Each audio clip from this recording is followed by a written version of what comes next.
participants to speak directly. So please just keep using that chat function as folks have already been doing to submit your questions for the speakers, and we'll then address those after both presentations are complete. If you have any technical questions, you can send that message to everyone, or you can direct chat our host, who is Lorraine, as well, and she is more than happy to help you. And from there, now for our featured speakers. As has been mentioned, the Adaptation for All guide includes case studies and examples from the US and the Netherlands, and many of those in the guide are coastal. We couldn't cover all of those examples in our webinar today, but the purpose of this breakout session is to really look in depth at a focused set of coastal projects. And so today we're so thrilled to have speakers from the town of Nags Head, North Carolina, and from Rijkswaterstaat, a public agency in the Netherlands, for those of you who are not familiar, that's focused on water and infrastructure.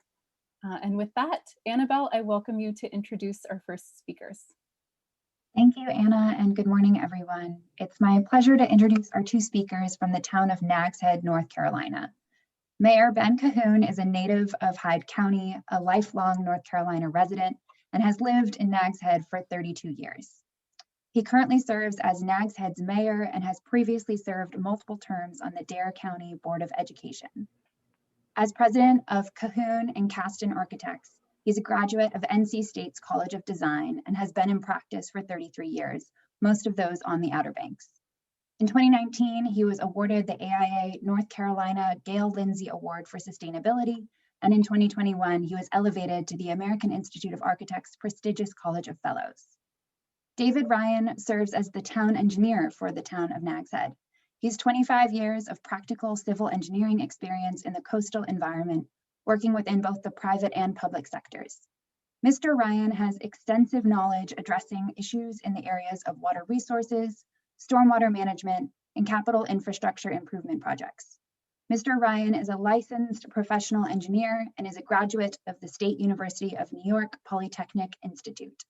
And now I'll turn it over to Mayor Cahoon and David to share their presentation.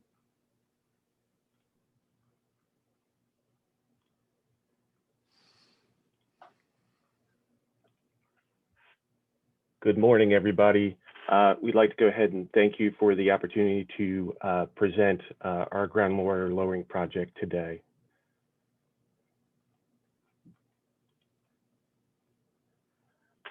I'd like to start off with a little bit of background about the town of Nags Head.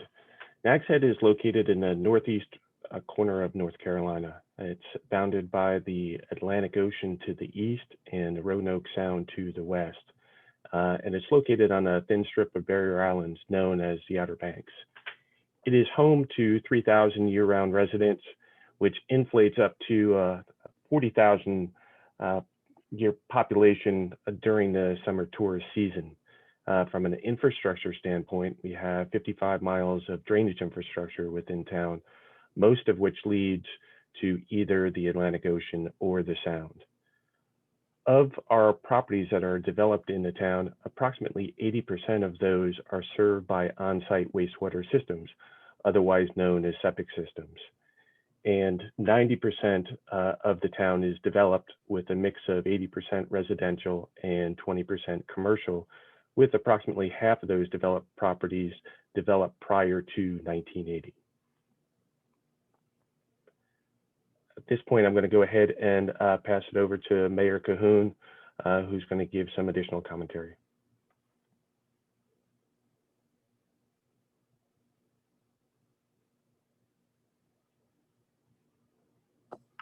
Thank you, David. I'd like to speak to, continue to talk about that context a little bit.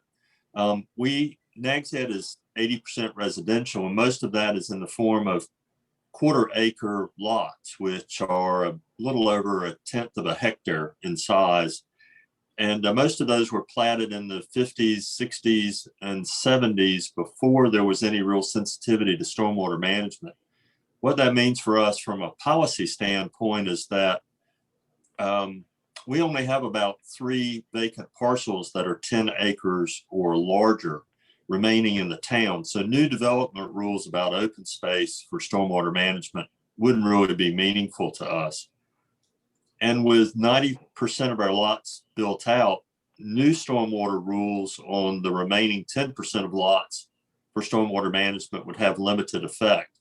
And what all of that really says is that this is our stormwater management is really an infrastructure issue, as David is going to show you. Geographically, the town is sort of divided in half. The northern half of the town is a bowl-shaped configuration between a dune system, between two dune systems, really. And the southern half of the town is fronted by the tidal bay or sound. And what that means is that we have, as a town, to be flexible with our solutions and not try to apply a one-size-fits-all for all of our drainage problems. From a stormwater management standpoint, what we try to focus on is flood control and water quality. And through our policies, we try to preserve vegetation and our open spaces, as well as encourage a reduction of hardscapes for both a functional and cost-effective approach through flexible design, all to maintain our community character. I talked a little bit about development standards earlier. To a great degree, people choose to live and vacation in Nags Head because of the way we preserve the environment and maintain the environment. Water quality is very important to the people who live and vacation here. So our development standards already, with only 30% lot coverage on residential and 55% lot coverage on commercial, means there's a lot of open space in the community. And as I said earlier, all of this stormwater management is also geared toward protecting environmental water quality, because that's important to our residents and our visitorship. So what we've seen in the town of Nags Head is a changing climate, as observed from this graphic, which is an aerial photo taken post Hurricane Matthew in October of 2016. What you see here is extensive flooding through the north end of town, and what appears to be canals or drainage features are actually major transportation routes here within the town. So we are challenged by responding to these extreme events of this scale and magnitude. So most of our focus is based upon the smaller scale or residential type flooding as seen in this photograph here. So what I'd like to talk about is one of our neighborhood projects, which we embarked upon, where we tried to take a conventional approach towards resolving a localized issue, and had to revert to an alternative approach, because that conventional approach, the construction happened to coincide with a wet weather period. And we had seen some extensive flooding during construction. So the proposed solution was now perceived as a problem with the local residents. So what had occurred was the system capacity, which was created with these improvements, which was comprised of a series of pipes and swales and ditches, all leading to the infiltration area, that the system capacity was exceeded by the amount of rainfall that was introduced to the system. And without having an outlet, our water budget was out of balance. So what we needed to do was to find a solution that was both cost effective and rapidly implemented in order to resolve the issues that were at hand. So after consultations with the local engineer and hydrogeologist, we were able to come up with a pretty simple solution towards addressing this problem. This consisted of an installation of a series of residential well pumps, which was able to lower the surface water within the infiltration basin, as well as provide a mechanism to remove water from the system.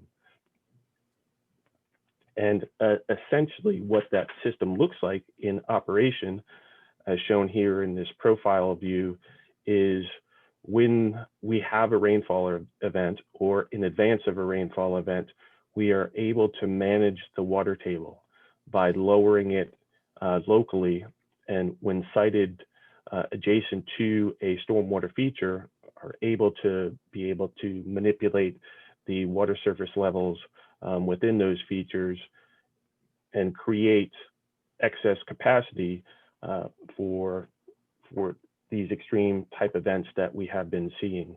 So in this case, we're drawing down the groundwater. It's connected to a force main, which is then flowing water to an upland undeveloped area. In plan view, I've got a graphic here on the left-hand side, and the initial system is located in the lower left, and that's outlined in purple, shows the schematic of the system, including the pipes and swales leading into the infiltration basin, which is depicted in light blue. And you can see we have some symbols in yellow and blue. Those depict the well locations, which are drawing down the water within that infiltration basin and discharging to an upland area, as shown with the outfall designation. After evaluating the performance of that system over several years and having some relatively good success with it, we were able to bring a companion system online in the neighborhood to the north, again, trying to resolve a localized problem as it relates to flooding. And so there was another system which was implemented along an existing drainage ditch with a series of wells installations that we were able to expand upon the tributary area and be able to successfully find a better balance with that water budget in order to mitigate a flooding that we had historically seen. One of the things that the town also did for the project outlined in blue, about where you see the words control panel in the upper right-hand corner, the town purchased a lot that was low-lying and flood-prone to preclude its development. We knew that if it was developed and filled, that it would just exacerbate the problem that we were trying to solve. Buying that lot and preserving it also contributed to lowering the density in the neighborhood and in a modest way, contributing to the open space, but in a very significant way, it helped this drainage project succeed. And for folks who are trying to do this for other communities, different parts of this have different funding sources. Installing the pumps and the wells and the pipes may have funding sources that are related to water quality and stormwater management. Purchasing vacant property to preclude its development and help your project succeed has a number of other sources. So it helps to spread around the cost and give you greater resources. So as we look towards the future, there are many factors that we have to consider, to include climate change and sea level rise, and look at the different sources of flooding that we have in the coastal community, whether it be rainfall-based, coastal, or groundwater resources. Groundwater being a key component because that affects or can affect the performance of our wastewater systems, and all of which can impact water quality through the interaction between stormwater, wastewater, groundwater, and surface water interaction. Nags Head is a small but fortunately economically advantaged community. But even with our resources, we're beset by these environmental factors. And so how do we react? And we have chosen to react in a multifaceted way with an integrated approach. That's the first thing. We also do beach nourishment, which is another part of preventing certain forms of flooding and protecting our infrastructure. We have not forgotten that we also have an estuarine or bayside shoreline that's a substantial source of flooding. And we are engaged in a study to see how to improve that shoreline and flood resistance and its sustainability as the water rises. We've engaged in partnerships in order to fund these projects, local government, the state, federal agencies. We beat the bushes fairly thoroughly to find the resources to put these projects in place. We also importantly partner in research with the Coastal Studies Institute and the University of North Carolina.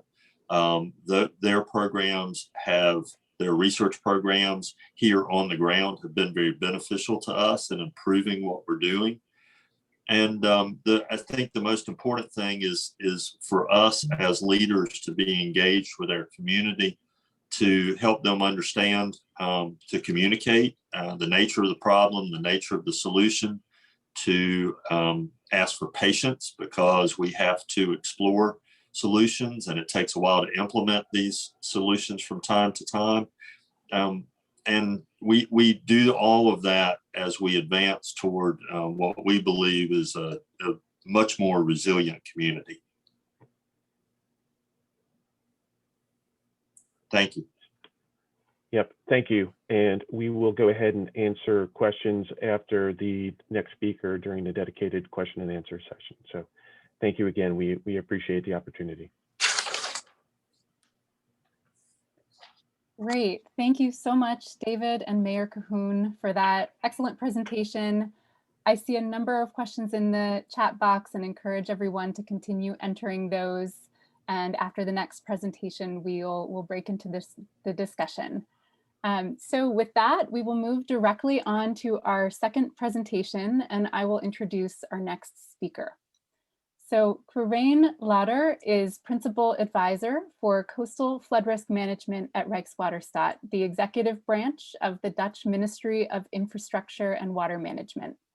In his role, he initiates and guides key research projects focusing on present and future adaptation of the Dutch coast, and based on insights from research and practical experience, he provides strategic advice to the senior leadership at the ministry and to other flood risk management organizations in the Netherlands and abroad. His work outside the Netherlands focuses on collaboration with the coastal management authorities around the North Sea and with the US Army Corps of Engineers. Quirijn is a member of the editorial board of the upcoming US Army Corps of Engineers International Guidelines on the Use of Natural and Nature-Based Features. And since 2012, he also holds a guest lecturer position at the Delft University of Technology, where he supervises master's students on coastal research and management. So with that, Quirijn, the floor is yours. Yeah, thanks. You should be able to see my screen now. Yeah. Yes. Well thanks all. Thanks Ben and David for the interesting talk before me. I would like to give you some examples on coastal adaptation in the Netherlands. Firstly, a bit on us. We are part of the federal government or national government, and we are the executive agency. So we build highways, maintain our coastline, build flood defenses, etc. And we have roughly 8,000 employees. So I will start firstly with the height map of the Netherlands. So this is the major part of the Netherlands, and everything in blue is below sea level. And everything that's either blue or yellowish is flood prone. So you can see the major part of the Netherlands is either very low or at least flood prone. And so in many places it looks like this. This is in the interior of the country. This is Lake IJssel, and here we see a barn which is clearly largely below the water level. And if you then map out flood prone areas, it looks like this. So we have a coastal zone that's that can flood when levees breach, and also in the riverine area we have similar areas that are flood prone. So to summarize our coastal adaptation strategy, it basically falls out in two parts. We have the first part is to feed our coastline with the sediments it needs to adapt to sea level rise. So we do nourishments, similar to as the colleagues from NAGSED explains. And when necessary, we implement local projects to increase flood protection. And whenever we aim to combine multiple approaches, so we don't only do flood protection, but also try to provide recreational services and benefits for nature. I will give some examples, and I'll start with the first strategy. Basically, I would summarize it like this. So we have sea level rise, and we just want our land to grow at the same speed as the sea is coming up. And to provide you an example of that, this is in the northern part of the Netherlands. Here we have the hinterland, which is roughly at sea level or below sea level. We have a dune system, which is quite big for American sizes, but this is a smaller one in the Netherlands. It's quite high. It's high enough to prevent storm surges, but you can see it's heavily eroded. We see a dune scarp here. There's beach fencing here, and we have between the groins there is not so much sediment. So this is an eroding area, and in the end, obviously, this is resulting in major risks for the Netherlands because all the rest behind it is flood prone. This is actually the same area 30 years later. And what we did in these 30 years is feed the coastline with sediments. And what you can see, by continuously bringing in sediments, you can see a whole new dune system evolving. So over time, it's actually possible to create a natural area that also provides flood protection. So this is a general line. More project-based examples. This is also further in the north. This is the Hondsbossen and Pettermerzeewering, which is an old levee from the 18th century. And it was not up to standards anymore. And instead of raising it again, a new dune field was installed in front of it. So we have a new dune area with all kinds of amenities and dune habitats in there. So combining the nature-based solutions with the traditional engineering. Another example is near Katwijk. We're going further to the south, somewhere here in the country. We had a levee also. This is a coastal town. This is a coastal town. It's a bit bigger than Nags Head, but probably 30,000 people, inhabitants. A levee was built, and here on this side actually, a levee was built. Behind the levee, a parking lot is built to mitigate parking issues, and a dune was built on top of it, ending up in a architecturally nice area where we have walkways and combining nature-based areas or nature-based flood risk mitigation with coastal planning issues. And then the Scheveningen case, which is also part of the guideline, we had a similar approach. Although Scheveningen is a bit more urban, it's a bit like the Dutch version of Coney Island, although without natans for eating hot dogs. But it's similar, has a similar appeal. So it's a leisure area. What was done? The beach was widened. A flood defense wall was built into the former boulevard, which got a wavy design, so view changes over time when you walk there, and it became a really important area for leisure for the local inhabitants. Well, obviously these are examples, but it's also important to look at what kind of challenges do we face. And firstly, I would like to go into the challenge of combining long-term and large-scale perspective with present-day issues. We have long-term challenges, we all face it, in the Netherlands, especially sea level rise. And it also, let's be honest, it really takes time to formulate strategies. In our case, it took decades to come up with a national strategy. It's also really important that we defined where the benefits are and which agencies are responsible for that. And since we think it's a national asset to maintain our coastline, is that we, as a national government, we take a lot of risks on more nature-based solutions, which are sometimes more risky than traditional engineering, and they need monitoring and adaptive management. And we, as a federal government, take the risk upon us, but we team up with the local communities to come up with designs. And that brings me to the second part, how to allow for alternative designs. When you really want to work together and to partnership, as an agency, you should be willing to change your design when local agencies ask for it or come up with alternatives. So that's a key part of our way to try to work together with from a national perspective and a local perspective.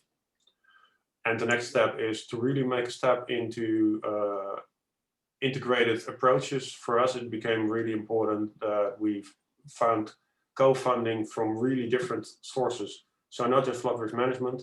And in the case of Scheveningen, a lot of funding came from the city renewal funds. This was these areas needed an upgrade, and city renewal funds from the city of The Hague were leveraged into this project, so a real integrated solution could be found. And that brings me to the next step, our discussions. Well, I hope I've inspired a bit for our presentation today and discussions, and I really hope that NextHead can inspire the world again, like more over a century ago, when you taught us all to fly. And Wonderful. We can all go to my contact information, and we can maybe go to the questions and discussions. Perfect. Thank you so much, Corinne, for that great presentation and for ending us on an aspirational image and note as well.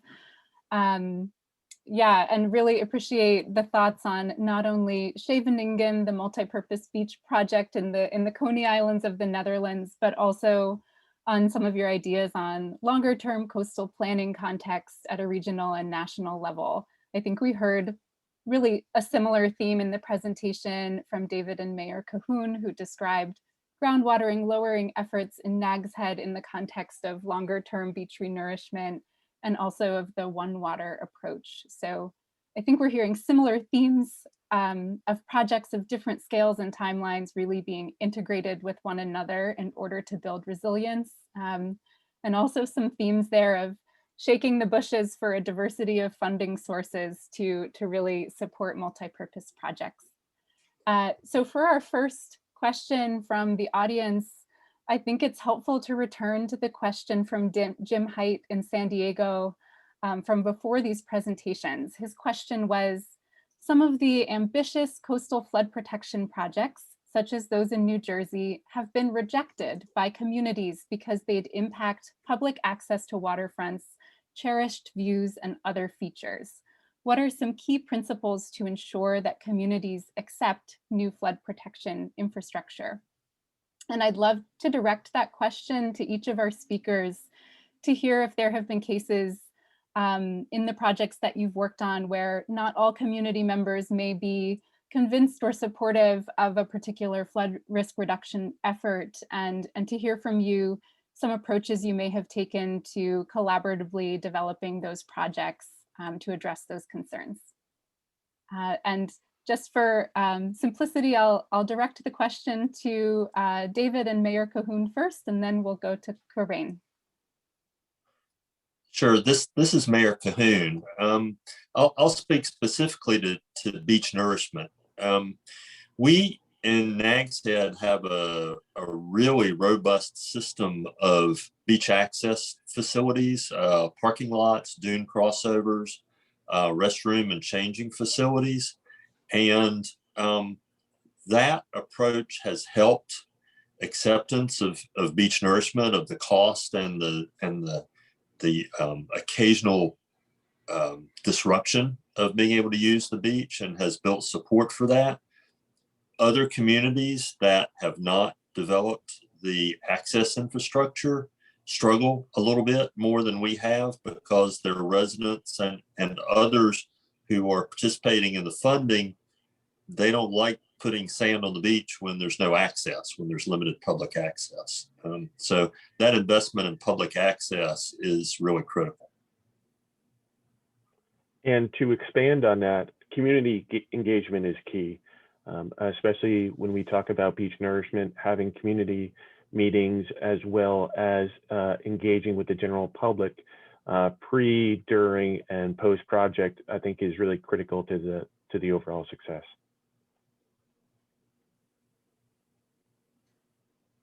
Excellent. And Quirine, do you have comments? Yeah, I do have comments, and also mostly on, it's really important to emphasize also that we're obviously in different states. The Netherlands is we're in a pretty different state than many places in America.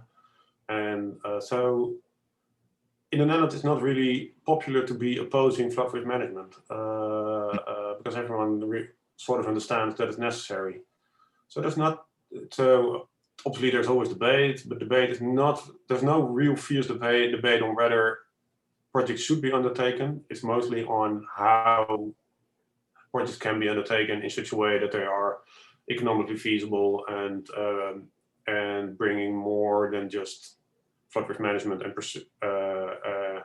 and in that case, for instance, local cultural history is really important. So being able to include cultural elements of a local city into a new plan, I've seen at least that helps a lot in getting projects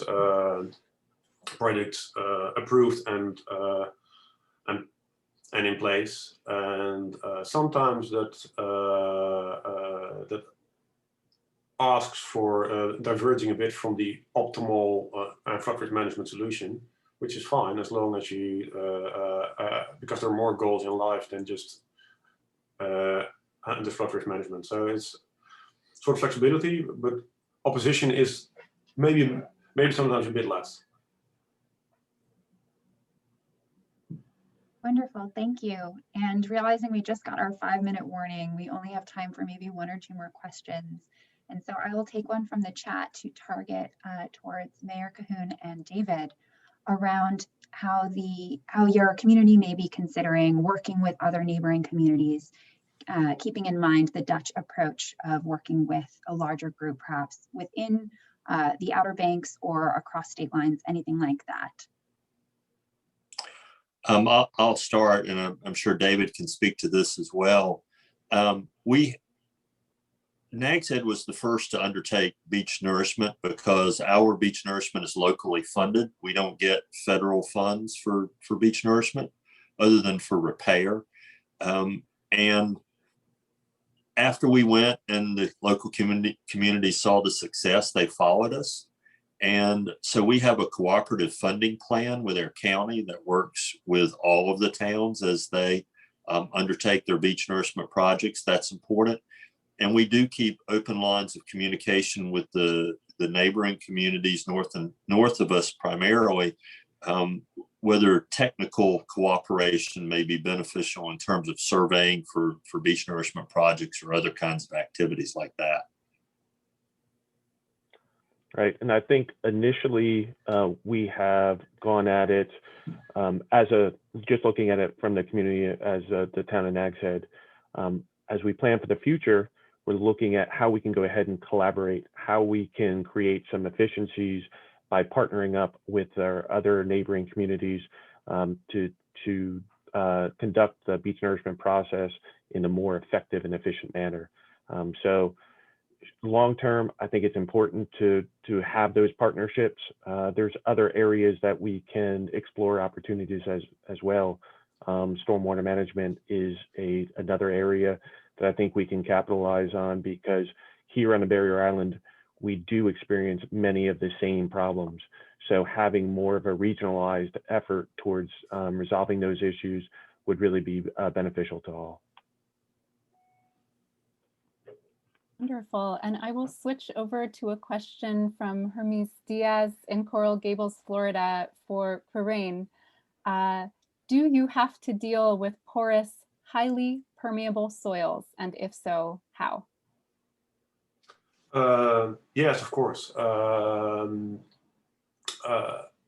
we have no bedrock. So, or at least there's only like 1% of bedrock in the Netherlands.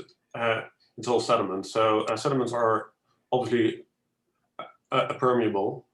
And And in some area, in the southern parts, especially when the dunes are quite small, and the freshwater reserve below the dunes is also quite small. So there are issues with increasing salt in the hinterland, and but in the middle parts of the country, the dunes are quite big. So there's the pressure from fresh water against seawater is still quite okay. But there are areas where obviously mainly agriculture is shifting towards a more salt tolerant way of agriculture, because in the end we also feel that you can't until the future always hold your own strategies, and you might need to adopt changes in landscape use, so also in agriculture. All right, wonderful. So our time is almost up. I think we'll wrap it up there. If folks have more questions, feel free to reach out directly to our speakers. We'll make sure you have their slides and their contact information. So that concludes our discussion session for today. In a moment, I believe we'll all be directed back to the main Zoom session again for concluding remarks and a link to the guide. So thank you again, Mayor Cahoon, David Ryan, and Corrine Lauder for your presentations and the excellent examples that you shared with us today. Thanks, I enjoyed it a lot. Thank you. Thank you.